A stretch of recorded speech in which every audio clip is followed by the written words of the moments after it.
ये एक जो बिल्डिंग बन रही थी यहाँ पर, इसको रोका गया था। इसके ध्वस्तीकरण के आदेश पूर्व में हो चुके थे और आज एलडीए के द्वारा पिछले 20 दिनों से इसके ध्वस्तीकरण की कार्यवाही कराई जा रही थी।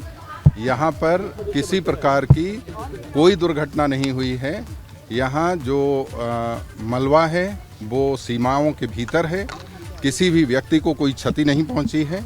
यहाँ पास में एक कोई बाइक या स्कूटी खड़ी हुई थी, उससे थोड़ा सा नुकसान हुआ है, उसके अलावा किसी प्रकार का कोई नुकसान नहीं हुआ है। ये पूरा सैनिटाइज था, यहाँ पर फोर्स लगी हुई थी, किसी भी व्यक्ति को इस क्षेत्र में आने की अनुमति नहीं थी।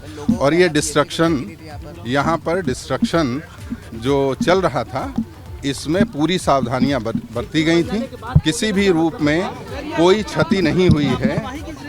नहीं, ये लापरवाही की श्रेणी में नहीं आता है। यहाँ पर पूरी सावधानियां बरती गई हैं।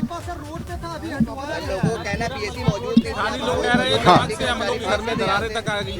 नहीं, ऐसा नहीं, नहीं, आवाज़ होती है जब ये गिरता है तो आवाज़ होती है, लेकिन यहाँ पर पूरी सावधानी बरती गई है। अभी तक कोई ऐसा तथ्य सामने नहीं आया है कि किसी की कोई लापरवाही हो। ठीक है।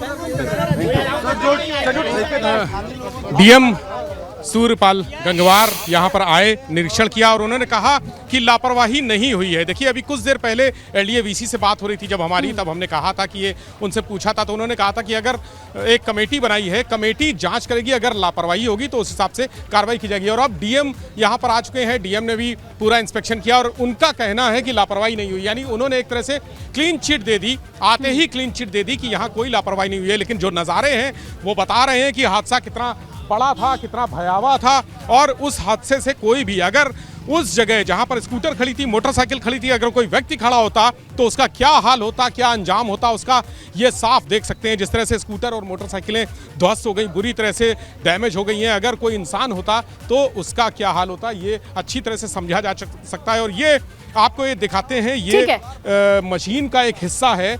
इधर जरा दिखाइए राजू भाई इसको। और ये हिस्सा जब इसको वाइब्रेट किया जाता है बिल्डिंगों में पिलर्स को तोड़ने के लिए, और कंपन जो होता है तो उससे ये सड़क भी हिलती है। यानी यहाँ पर लगता है जैसे हल्का फुल्का 3-4 मैग्नीट्यूड का जो भूकंप आता है, उस तरह का भूकंप आने जैसा एहसास होता है। और ये जो वाइब्रेशन होता है, कंपन होता है, इन सामने जो मकान आप देख रहे हैं, इन मकानों के लिए खतरनाक है। ये बात ये लोग पहले भी कह चुके हैं इन मकान के लोग। अगर लापरवाही नहीं है तो कभी भी कोई भी नाराजगी क्यों है?